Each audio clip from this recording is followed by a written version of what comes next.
Supreme God empire के last episode में हमने 1000 वर्ड को देखा था, जहाँ पे हमें चांद पे दिखाया गया था, जहाँ पे एक लड़की बात करती है कि तुमने अभी तक सुप्रीम गॉड एम्पायर को नहीं देखा और जूसियन स्क्रॉल कहाँ गया। उसके बाद हमें दिखाया गया था कि मोयान एक छत पे बैठा हुआ है और वो रो रहा है। उसके बाद मोयान उठता है और कहता है कि मैं रो रहा हूँ, मैं कैसे रो सकता हूँ। वो बास्टर्ड उस समय की बात है जब हमारी एक बहुत बड़ी टीम हुआ करती थी, हम 1000 वर्ड पे राज किया करते थे, हमें कोई भी हरा नहीं सकता था।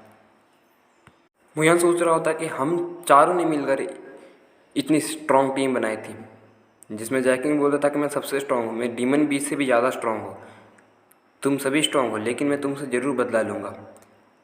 मैं भले इतना ज़्यादा ताकतवर नहीं होगा, लेकिन जब भी मैं वापस आऊँगा मैं तुम सबको मार दूँगा और अपना बदला लूँगा।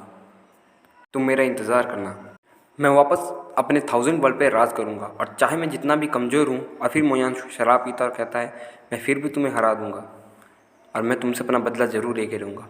अब हमें यहाँ पे क्लासिफिकेशन नहीं होती है, लेकिन इनके बीच कुछ तो बड़ा है।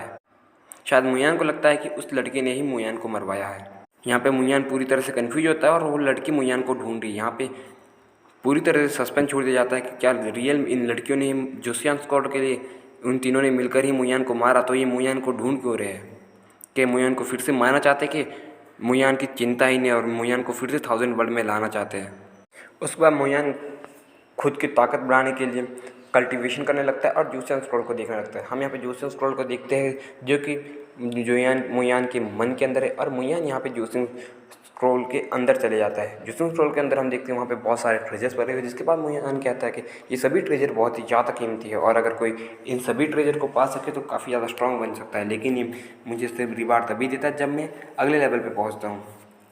उसके बाद हम देखते हैं कि जूसियन स्क्रॉल से एक टेक्निक जो है मुयान की तरफ बढ़ती जा रही है और मुयान उस टेक्निक को अपने हाथ में लगाता है और उस टेक्निक का नाम होता है वर्ल्ड क्रशिंग फिंगर होता है, जिसकी टेक्निक काफ़ी ज़्यादा शानदार होती है।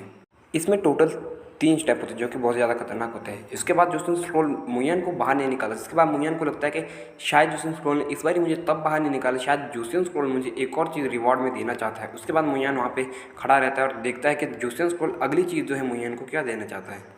उसके बाद मुयान दूसरी चीज़ को सिलेक्ट कर लेता है, जिसके जैसे दूसरी चीज़ उसको छूती है वैसे उसके चेस्ट पर एक सिंबल बन के आ जाता है, या सूर्य चक्कर पे कहो उसके एक सिंबल बन के आ जाता है और वो बाहर निकल जाता है जूसियन स्क्रॉल से। उसके बाद वो वापस उसी छत पे आ जाता है जहाँ पे वो कल्टीवेशन कर रहा था और उसकी आँखें खुल जाती है। जैसे मोयन बाहर आ जाता है वो अपनी कल्टीवेशन भी रोक देता है। कल्टीवेशन रोकने के बाद सबसे पहले वो अपनी बुक को देखता है कि उसे जूसियन स्क्रॉल से इस बार कितना बड़ा तोहफा मिला है, क्या ये बुक सफिशेंट है, क्या ये बुक इनफ है। उसके बाद वो उस बुक को चेक करता है और कहता है कि इस सिंबल का तो मुझे भी कुछ पता नहीं है, लेकिन मैं इसका भी फ्यूचर में पता कर लूँगा, और उस बुक को खोलता है।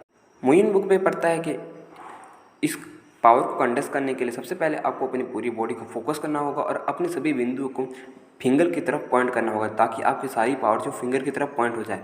लेकिन यहाँ पे एक दिक्कत है, मुयान यहाँ पे कहता है कि अगर ज़्यादा पावर रिलीज होती है तो उसकी उंगली फट भी सकती है, यानी कि उसकी उंगली तबाह भी हो सकती है। लेकिन मुयान कहता है कि मैं इसको ज़रूर सीखूंगा, और वो उस टेक्निक को अंदर रख देता है और उसकी प्रैक्टिस करने लगता है। उसके बाद वो थोड़ी कल्टिवेशन करता है। उसके बाद मुयान अपनी प्रैक्टिस जारी रखता है। उसके बाद उसकी सारी पावर उसकी हाथों में आने लगती है, यानी कि उसके फिंगर की तरफ जाने लगती है। तभी उसकी पूरी पावर जो है अपनी पूरी बॉडी में रिलीज हो जाती है और मुयान अपनी जो है वहीं पे कल्टीवेशन रोक देता है। उसके बाद वो कहता है कि ये टेक्निक जो है काफ़ी ज़्यादा टफ है और इसके लिए अभी मेरी बॉडी पर्याप्त नहीं है, यानी कि उसकी बॉडी अभी इतनी ज़्यादा स्ट्रॉन्ग नहीं है कि मुयान इस प्रैक्टिस को कर सके, यानी कि इस टेक्निक को लर्न कर सके।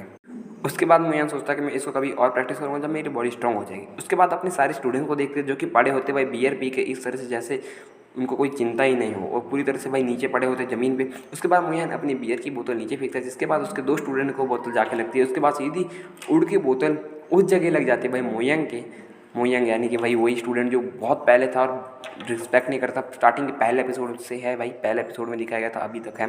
तो भाई उसके लग जाती है ऐसी जगह पे जहाँ पे भाई गुप्त अंग, यार कितनी दर्द हुई होगी यार इसको। उसके बाद मुयान हंसता है और सीन शिफ्ट होता है सुबह की तरफ। सुबह हमें दिखाया जाता है कि भाई मुयान एकेडमी में वापस आ चुका है। उसके बाद उसकी जो स्टूडेंट होती है वो कहती है कि टीचर मुँह आप वापस आ चुके हो। फिर टीचर मुँह कहते हैं कि क्या हुआ, तुम इतनी ज़्यादा टेंशन में क्यों हो। फिर वो सारी बात बताने लगती है। वो कहती है कि सीजन एकेडमी में कुछ टाइम से पोयुन माउंटेन में स्टूडेंट्स को भेजा जा रहा था ताकि उनकी प्रैक्टिस हो सके और उन्हें थोड़ा बहुत एक्सपीरियंस मिल सके, लेकिन सारे स्टूडेंट वापस नहीं आ पा रहे थे, जिस वजह से लिन फिर वो लड़की कहती है कि जिस वजह से भाई लिन शाओटीन और उनके दूसरे स्टूडेंट्स को और दूसरे टीचर्स को भेजा था भाई प्रिंसिपल ने, ताकि वो माउंटेन में पोइन माउंटेन में जाके इन्वेस्टिगेट कर सके लेकिन हमने ये कभी भी एक्सेप्ट नहीं किया था कि वहाँ पे इतने ज़्यादा बीस्ट हो गए। वहाँ पे बीस्ट की एक पूरी सेना थी, वहाँ पे बहुत ही ज़्यादा बीस्ट थे। फिर वो लड़की आगे बताती है, सिर्फ एक राष्ट्र में पता नहीं कैसे नन्यून सिटी के आसपास जितनी भी सिटी है वो सारी कब्जा ली गई है। एक रात में कैसे हो हम सबको किसी को नहीं पता, लेकिन मुझे लगता है कि शैडो ब्लड सेक्ट हो सकता है। लेकिन मैं होप करती हूँ कि शैडो ब्लड सेक्ट नहीं हो, क्योंकि फिर बहुत बड़ा खतरा हो सकता है मेरे लिए। फिर मोयन पूछता है तो एकेडमी की क्या तैयारी है। उसके बाद वो लड़की कहती है कि एकेडमी के सारे जितने भी 10 एल्डर्स हैं उन्होंने डिस्कशन के बाद जितने भी सीनियर स्टूडेंट्स हैं, सीनियर क्लासेज है, पांचों फैमिली के जितने भी पैट्रियट्स हैं अपनी सेनाओं के साथ पोइन माउंटेन की तरफ बढ़ेंगे। जितनी भी सीनियर क्लासेज है वो भी सारी जो है पोइन माउंटेन के साथ बढ़ेगी और ये सीजन एकेडमी के 10 एल्डर्स का डिसीजन है।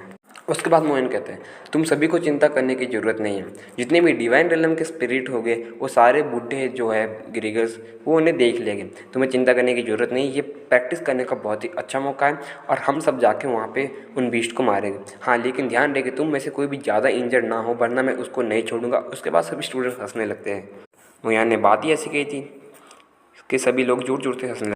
उसके बाद हमें दिखाया जाता कि सारे जो स्टूडेंट्स हैं माउंटेन में आ चुके हैं। वहाँ पे एक बीस्ट भी उड़ता हुआ दिखाया जाता है। उसके बाद मोयन और उसके सारे स्टूडेंट माउंटेन में आ चुके हैं। आगे कुछ और स्टूडेंट भी चल रहे होते हैं जो कि उनके आगे आगे होते हैं। ये सभी उनके पीछे चलने लगते हैं और अपने अपने हथियार निकाल लेते हैं। उसके बाद मोयन अपनी पावर का इस्तेमाल करता है और आसपास की जगह को देखने लगता है। तभी उसे एक बीस्ट दिखाई देता है जो कि उन पे हमला करने के लिए घात लगा के बैठा होता है। मोयन उस बीस्ट को देख लेता है अपनी पावर से।